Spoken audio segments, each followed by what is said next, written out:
കഴിഞ്ഞ 5 വർഷത്തിനിടയിൽ ഇന്ത്യയിൽ സ്കൂൾ പഠനം ഉപേക്ഷിച്ച കുട്ടികളുടെ എണ്ണം എന്ന് പറയുന്നത് 6.5 ദശലക്ഷം കുട്ടികളാണ്. അതായത് 65.7 ലക്ഷം പിള്ളേരാണ് പഠനം ഉപേക്ഷിച്ചത്. അതായത് ഈ ഒരു 2014-2024 ഈ ഒരു 10 വർഷത്തെ കാലയളവിൽ അടച്ചുപൂട്ടിയ സ്കൂളുകളുടെ എണ്ണം എന്ന് പറയുന്നത് 93,000 ആണ്. ഇത് ഏറ്റവും കൂടുതൽ സംഭവിച്ചിരിക്കുന്നത് മധ്യപ്രദേശിലും ഉത്തർപ്രദേശിലുമാണ്. അതായത് 2020-2024 കാലയളവിൽ ഏകദേശം 2.41 കോടി കുട്ടികളുടെ സ്കൂളിൽ പോകുന്ന ആ ഒരു എൻറോൾമെൻ്റാണ് കുറഞ്ഞിരിക്കുന്നത്. അതായത് 8.9%.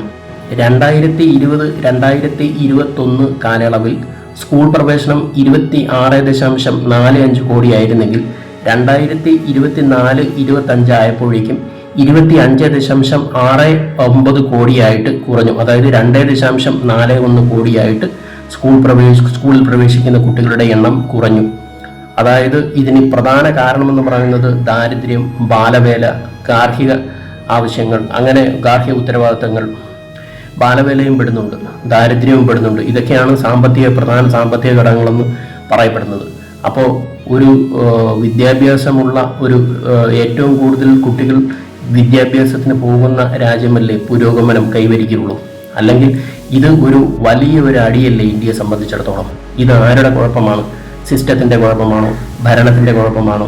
അതായത് പല കുട്ടികൾക്കും, ഈ ഇന്ത്യയിലുള്ള എല്ലാ കുട്ടികൾക്കും പ്രൈവറ്റ് സ്കൂളുകളിൽ പഠിക്കണമെന്ന് വിചാരിച്ചാൽ ഒരിക്കലും നടക്കില്ല. കാര്യം അവരുടെ മാതാപിതാക്കളുടെ സാമ്പത്തിക ശേഷി അതിന് അനുവദിക്കില്ല. അതായത് ഇന്ത്യ ദാരിദ്ര്യമുക്തമായി, അല്ലെങ്കിൽ ഇന്ത്യയിൽ ദാരിദ്ര്യം തുടച്ചു നീക്കിക്കൊണ്ടിരിക്കുന്നെന്ന് നാഴിക്ക് 40 വട്ടം പറഞ്ഞുകൊണ്ടിരിക്കുന്ന ഭരണകർത്താക്കളുടെ ശ്രദ്ധയിലേക്ക് പെടേണ്ട ഒരു പ്രധാന ഘടകമല്ലേ ഇത്.